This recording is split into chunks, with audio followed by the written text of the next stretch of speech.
തികച്ചും ലളിതമായ നടപടിക്രമങ്ങളോടെ വിദേശ രാജ്യങ്ങളിലെ മികച്ച യൂണിവേഴ്സിറ്റികളിൽ അഡ്മിഷൻ നേടാം. ഡോക്യുമെന്റേഷൻ ചാർജോ രജിസ്ട്രേഷൻ ഫീസോ ഇല്ലാതെ. Wiseman overseas educational consultancy. ഈ നമ്മുടെ ഫാമിലി മെമ്പേഴ്സ് ആരെങ്കിലും പുറം രാജ്യങ്ങളിലുണ്ടെങ്കിൽ അവരവിടെ ഒരു ലീഗലി അവിടെ സ്റ്റേ ചെയ്യുന്ന ഒരു വ്യക്തിയാണെങ്കിൽ നമ്മൾക്കും അവരുടെ സ്പോൺസർഷിപ്പിൽ അവിടെ പോകാൻ പറ്റുമോ എന്ന് ചോദിക്കുന്നത് ഞാൻ പലപ്പോഴും കേട്ടിട്ടുണ്ട്. ഇപ്പം പൊതുവേ ഒരുപാട് കുട്ടികൾ ഈ റീസെൻ്റ്ലി 2020 ശേഷം UK-യും മറ്റിപ്പോൾ ഓസ്ട്രേലിയ അല്ലെങ്കിൽ കാനഡ പോലെയുള്ള ഒരുപാട് രാജ്യങ്ങളിൽ പല കുട്ടികളും പോയിട്ടുണ്ട്.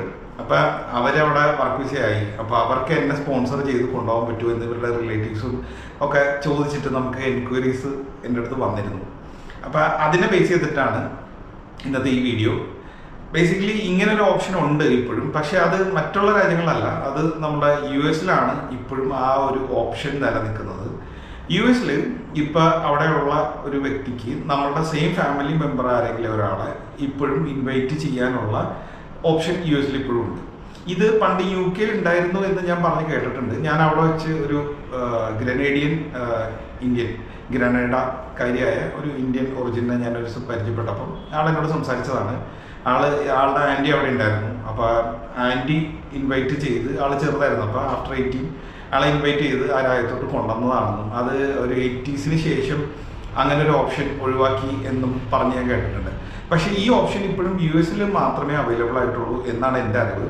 ഓസ്ട്രേലിയ മറ്റുള്ള രാജ്യങ്ങളൊന്നും അങ്ങനെ ഇപ്പോൾ ഫാമിലി ഇൻവിറ്റേഷൻ എന്ന് പറഞ്ഞ ഓപ്ഷൻ സത്യത്തിൽ അവൈലബിൾ അല്ല.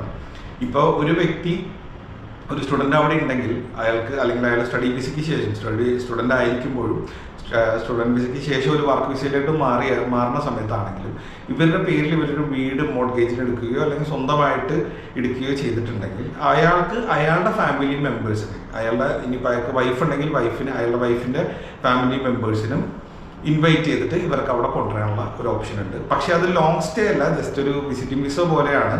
ഇപ്പോൾ US-ലെ ഇൻവിറ്റേഷൻ പോലെ അവർക്ക് വന്നു പിന്നീട് അവിടുത്തെ ഒരു സിറ്റിസൺഷിപ്പിലേക്ക് മാറാനുള്ള ഒരു ഓപ്ഷൻ അപ്പോഴും മറ്റു രാജ്യങ്ങളിലേക്ക് ഇല്ല. പക്ഷേ നമ്മുടെ അവിടെ വീടെടുത്തു എന്നുള്ളതിൻ്റെ പ്രൂഫും നമ്മുടെ സാലറി പ്രൂഫും, കാരണം ഇവർ വന്നു കഴിഞ്ഞാൽ ഇവർക്ക് വർക്ക് ചെയ്യാനുള്ള റൈറ്റ്സ് ആക്ച്വലി ഇല്ല.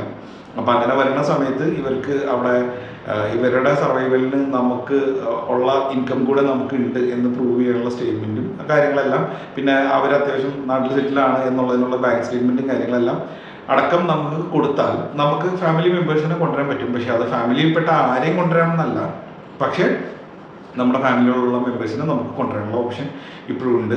അത് എല്ലാ രാജ്യങ്ങളിലും ഉണ്ട്. പക്ഷേ ഒരു ഇൻവിറ്റേഷൻ കൊടുത്ത ഒരാളെ ഒരു പെർമനന്റ് റെസിഡൻസ് പോലുള്ള ഒരു കാര്യത്തിന് ആളെ ഇവിടെ കൊണ്ടുവരാനുള്ള ഓപ്ഷൻ US-ൽ മാത്രമാണ് ഇപ്പോൾ അവൈലബിൾ ആയിട്ടുള്ളൂ. ആസ് പെർ മൈ നോളജ് മറ്റുള്ള രാജ്യങ്ങളിൽ ഉണ്ടോ എന്ന് എനിക്ക് എത്രമാത്രം ഉണ്ടോ എന്ന് എനിക്കറിയില്ല. പിന്നെ അത് മാത്രമല്ല, മറ്റുള്ള രാജ്യങ്ങളെല്ലാം കൂടുതലും സിറ്റുവേഷൻസ് ടൈറ്റൻ ചെയ്ത് വരുന്ന ഒരു സാഹചര്യമാണ് ഇപ്പോൾ ഉള്ളത്.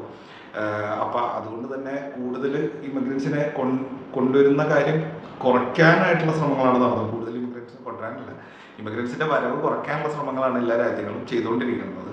അപ്പോൾ അതുകൊണ്ട് തന്നെ അങ്ങനെ ഒരു ഓപ്പർച്യൂണിറ്റി ഭാവിയിൽ ഇനി വരാനുള്ള സാധ്യത കൂടുതലാണ്.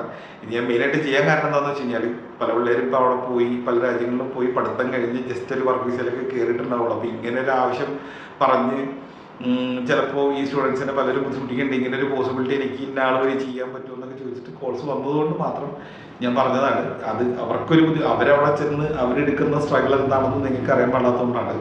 അവർ രണ്ടറ്റം കൂട്ടിക്കാൻ പഠിത്തം കഴിഞ്ഞിട്ട് വർക്ക് വിസ ആയാൽ പോലും സ്ട്രഗിൾ ചെയ്തുകൊണ്ടിരിക്കുന്ന സമയമാണ്. കാരണം വീട് വേണം, അതുപോലെ തന്നെ വണ്ടി കാര്യങ്ങൾ, അങ്ങനെയുള്ള കാര്യങ്ങളിലേക്കൊക്കെ അവർ ഒന്ന് ആവുന്ന സമയമാണ്. അപ്പോൾ ആ സമയത്ത് ഇങ്ങനെയുള്ള ആവശ്യമൊക്കെ പറഞ്ഞു കഴിഞ്ഞാൽ നോർമലി അവർക്കതൊരു അങ്ങനെ കാര്യം നടക്കില്ല. ഒന്നാമത്തെ കാര്യം. രണ്ടാമത്തെ ഇങ്ങനൊരു കാര്യം ചോദിച്ചാൽ നമ്മൾ അവരെ ബുദ്ധിമുട്ടിച്ച് കഴിഞ്ഞാൽ അവർക്ക് ഉണ്ടാവുന്ന ഫീലിങ്സ് കുറച്ചും കൂടെ കൂടുതലായിരിക്കും. അപ്പോൾ അതൊന്നും ഒഴിവാക്കാൻ വേണ്ടി ഞാൻ ജസ്റ്റ് ഒരു ഇൻഫർമേഷനായിട്ട് പാസ് ചെയ്തേ ഉള്ളൂ. അങ്ങനെയുള്ള പോസിബിലിറ്റീസ് ഒക്കെ വളരെ കുറവാണ്. നമ്മൾക്ക് നമ്മളുടേതായ ഇത് വെച്ചിട്ട് നമുക്ക് കയറി പോകാൻ പറ്റുക എന്നുള്ളത് മാത്രമാണ് ഇതിനകത്ത് ഒരു ഓപ്ഷൻ ഉള്ളത്. ഓക്കെ, അപ്പം സ്റ്റഡി റിലേറ്റഡ് ആയിട്ടുള്ള എന്തെങ്കിലും enquiry April May intake September intake അതിനെക്കുറിച്ച് 2025 നിങ്ങൾക്ക് അറിയാനുണ്ടെങ്കിൽ please contact us for more details. അതുപോലെ എന്തെങ്കിലും കാര്യങ്ങളെക്കുറിച്ച് അറിയാനുണ്ടെങ്കിൽ നിങ്ങൾക്ക് വിളിച്ച് ചോദിക്കാം.